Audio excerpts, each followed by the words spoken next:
everyone. We have DORON BASHA with us right now. He's the founder and CEO of the Basha Group. Thank you for being here. Thank you. Great to be here. Fun. Thank you. I really enjoyed your talk, and it was entitled Spiritual Currency, which, if I understood correctly, it's the idea of the process in which an idea leads to a creation, which could be a physical product, which in turn leads to money being exchanged. How does this relate to the UInvestor?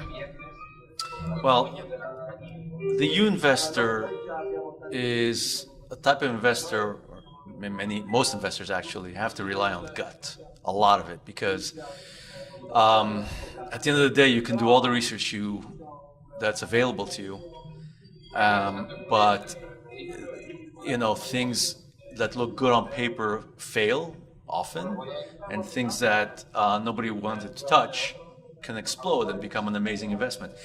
And the people who can it's called thin slicing. If the people who can actually thin slice and get a lot of information in the shortest amount of time, almost milliseconds, by listening to their gut, and their gut tells them, this feels right, or no, something wrong with this thing. This is what you want. Not only in investing, it's also something that's really good in general, to be able to develop. So how do you develop something like that? Some people have an innate ability to develop the gut response to things, and others, like myself, had to work on it over a lifetime, really, to come up with that ability. And it doesnn't work 100% of the time, because sometimes your ego gets in the way, sometimes you haven't had enough sleep, sometimes you want something to be really good, so you convince yourself, and it's the wrong thing, because again, it's your ego and that you want. But in general, if you learn to apply it and thin slice it, then your gut is accurate, and that's a very important aspect in investing in general, because in investing, there's many hidden aspects. The people who show you the stats on an investment always will show you the best possible stat, and will always present it in the best possible way, even to the point where there might be some smoke and mirrors in the background to make it look really good. And you need to be able to identify how you feel about it. And this is where the spiritual currency comes in. Spiritual currency is not necessarily the mechanics of making money.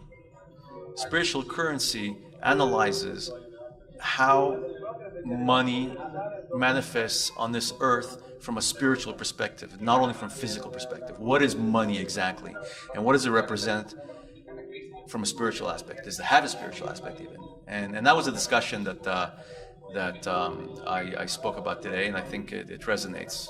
I can go a little bit on more about that if you'd like me to. Well, I remember during your talk you talked about how when you invest money, it makes you a partner, a physical partner in the business. Well, it actually makes you a partner in the facilitation of the work of creation. I mean, these are very big, bold statements, I know, and you don't necessarily hear these kind of thoughts when it comes to money. But if you think about it, in money is sustenance. Sustenance on this earth is, what is it? We're sustained by the sun, the air, the water, the earth, minerals, food. This is sustenance. This is what the physical manifestation of sustaining the world and sustaining life in this world is given to us for free by creation. Money is the spiritual manifestation of what sustenance is. It represents a higher level of sustenance that we get for nothing, which is a gift to us in the forms of creation. We breathe the air; it's free. I don't pay for it. We drink water. You don't think about it. You take a drink of water, you drink. That's sustenance. Money is the higher level of that. It's the spiritual, metaphysical level of what goes on in the definition of the way we understand sustenance on this earth. So if you start analyzing money on that level, it becomes a whole different thing. It's emotional as well. It's emotional. It's ethereal. It's not. I mean, what is money? Money's let's analyze it. Money's a piece of paper we all agree has value. Really? That's it?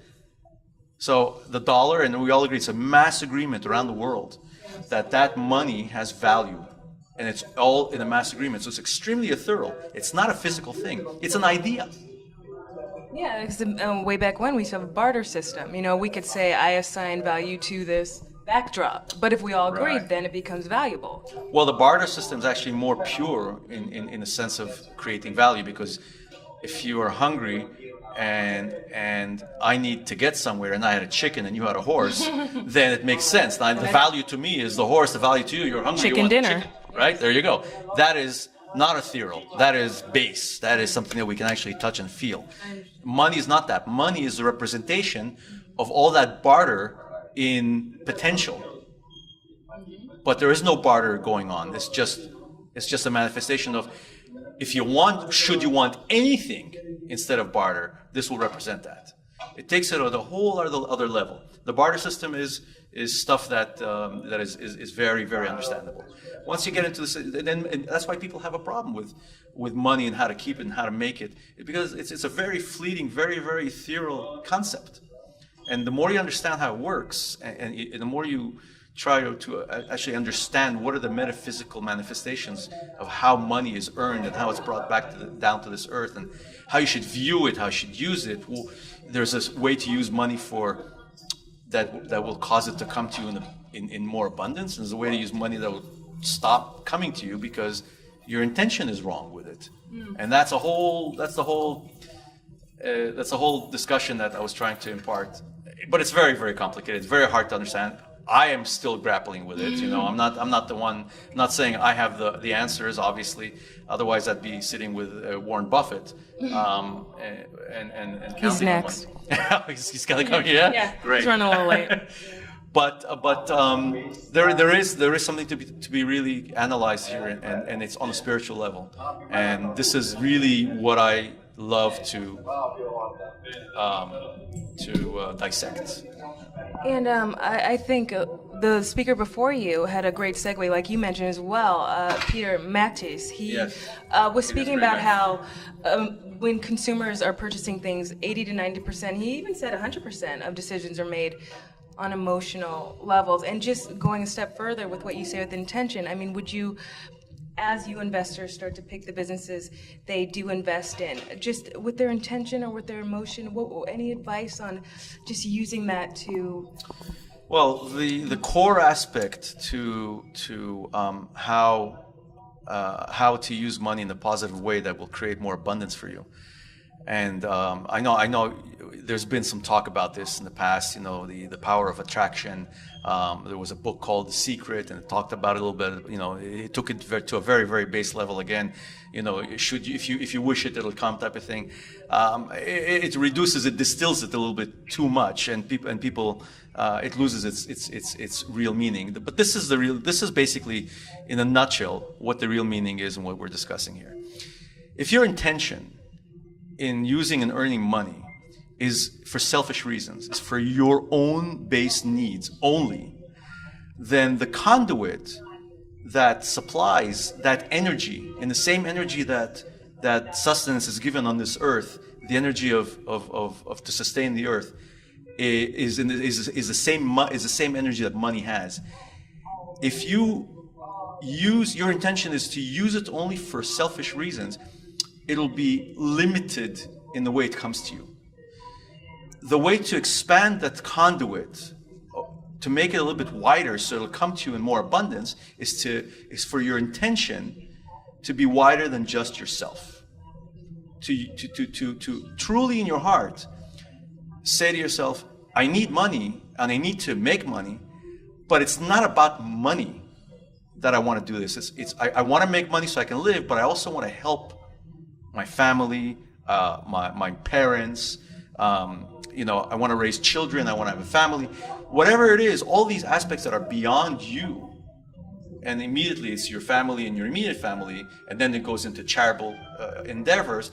All these things, if you truly own up to that and start thinking in those terms, the conduit that supplies the sustenance will expand, because it has to now, because now you're a tool to doing positive things. So now if you're a tool, then then you are helped. There is an aid coming to you because now you are part of a bigger picture than just yourself. There's more to it, of course, but that's in a nutshell the concept of why intention and how to view what you're going to do with the money has a lot to do with whether or not it's going to come to you easily or not. Does that make sense? Yeah, it does, and I know we could talk on, and I just really thank you for your time and for the thought provocation. Good. Thank you so much, Doron. Thank you. Pleasure.